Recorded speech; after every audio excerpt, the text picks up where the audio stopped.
What I love to talk about now, of course, is the big news that you're now, going over to Daily Wire. Yeah.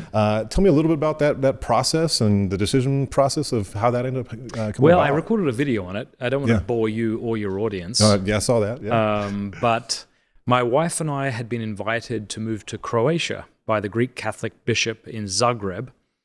And we were just so honored and loved him and loved the Catholic people there. And we had kind of decided that we would do that. I would teach there for a little school he was starting. And I was just getting pretty tired of running my own business, I would say. So I ended up interviewing Michael Knowles at Daily Wire and was asked to meet with Caleb, who's the founder, right, the CEO of Daily Wire. And just such a good man, normal. When you meet somebody like, oh, I like you. Wow, this is cool. I get you, So I had met with him a few times before. Actually, it was George Farmer, Candace's husband, who brought me in to meet with him maybe a year or two before that because he thought I should.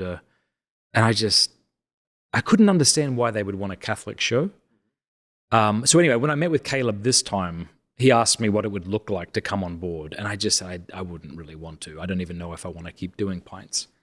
But then we kept talking, and I said, well, it would have to be a fully Catholic show. Like, I wouldn't. If you were saying to me, like, behind the scenes, obviously you can't be Catholic. Like, you can interview some Catholics, but obviously it has to appeal to our broader Christian audience. If he said that to me, I absolutely would have said no. Yeah. He said, no, we want it to be exactly what it is now. Wow. Now, I don't even think this is cynical. I just think, they're open capitalists. I think they realize that Catholicism is hot right now and they can milk it. Sure. And I'm okay being milked.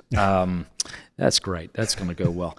I remember I was meeting with the COO over there, wonderful fella, but he said, what can I help? Like, what do you want? This is after we had agreed to it.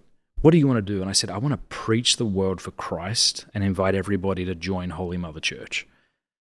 He said, okay. I said, are you Christian? He went, no. And I went, all right, well, that's what I want to do. And he said, well, I can help you do that. So that's it. That's it's awesome. Really excited about the opportunity. And the more time I spend with the folks there, the more excited I am about it. Yeah, that's great. I really, like, if I'm just there for 3 years, or say, and I have a larger platform to be able to invite people to become Catholic, I'll be thrilled. And as soon as, if Catholicism is no longer hot and they'd like me to leave, that's fine too. It's really fine. Like, my wife and I will go somewhere else and do something else. So with the decision between, within the Catholic world, as you know, there's kind of Catholics creating content for Catholics, right? Mm-hmm. There's a lot of that.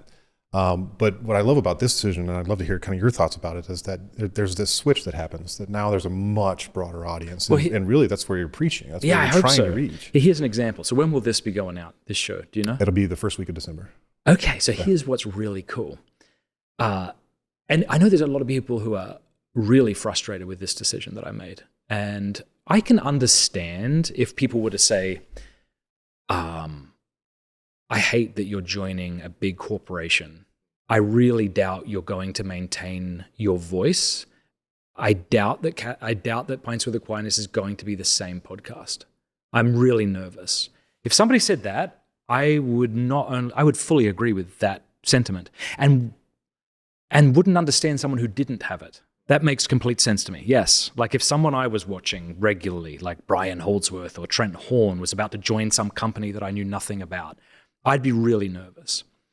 That, I think, is fine. What I don't think is fine is the slander of, well, I hope you got more than 30 shekels. Now, the first time I saw that, I actually thought it was very clever, and I was tempted to say, oh, way more. The 8th time I saw it, it just feels like a regurgitating slander, really. It's slander, actually.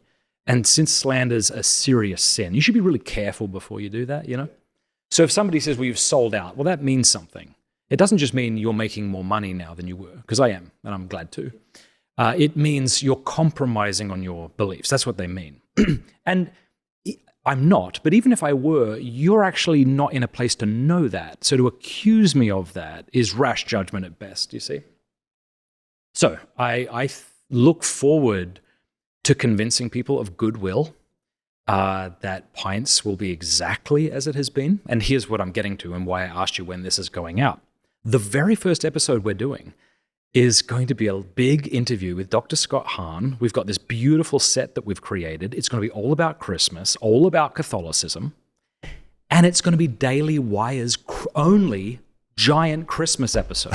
Wow. I don't know why that doesn't excite you. That's awesome. I mean, obviously it's because the Jews are just trying to warm you up so that they can somehow subvert you. I'm joking. But this is the kind of stuff you hear online. And you're like, okay, well, there's no way to argue against this. This is silly. But one thing I would say to people of goodwill is, okay, suppose I haven't sold out, and suppose I can reach more people now than I've ever reached before, and that the show will remain as it's always remained. And of course, people might like the show, they might not like the show. If they didn't like it then, they won't like it now. But if they did then, well, what if I could reach more people and it wouldn't change in the way you're telling me it's going to change? Like, I'll get political or be controlled by the Jews or something like that. Like, is that exciting? And I think some people would say no. Like some people would rather me sound like Nick Fuentes on day one and just hammer Ben Shapiro constantly and convert nobody than do what I've always done and by God's grace and this elevated platform convert 1 million souls. They would probably rather. Now, I think that might be the loud minority. I think most people are people of goodwill. They aren't people who spend 24 hours a day online, and they would say, no, of course. Like, if this is going to be as it's always been, we're thrilled for you. Yeah. So I've got a lot of that as well. And that's awesome. So. But the way I see it too, I mean, if the more we can get the gospel to more people, it's worth the sacrifices. I mean, that's just the reality of it. It's worth sacrifices. So. It's not worth some compromises. Right. So yeah. So long as I don't choose to do that. Yeah. And that was part of the negotiation process. Like, I kept coming back to them even after the third meeting. I remember saying, okay, I don't understand. Like, why do you want a Catholic podcast?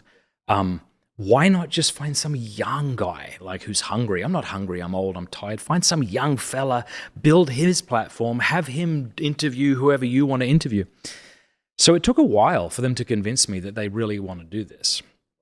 And so I'm really jazzed, like genuinely excited. A lot of prayer went into this, a lot of talking with my spiritual father and praying with my wife and consulting really trusted advisors.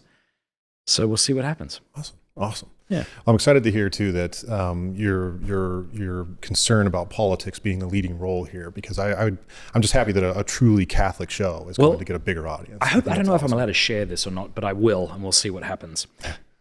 Many people, maybe myself included, thought that Daily Wire told Jordan Peterson to become more political.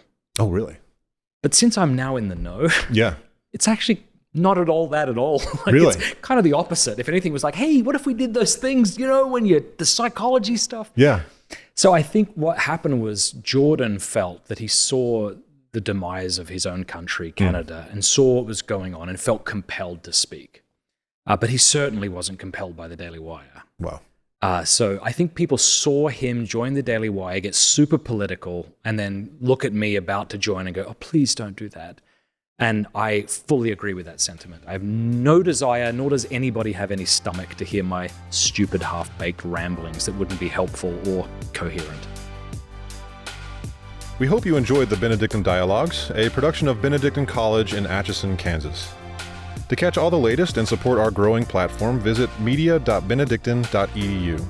And be sure to recommend this show to your friends and family. Help us to transform culture in America, one conversation at a time.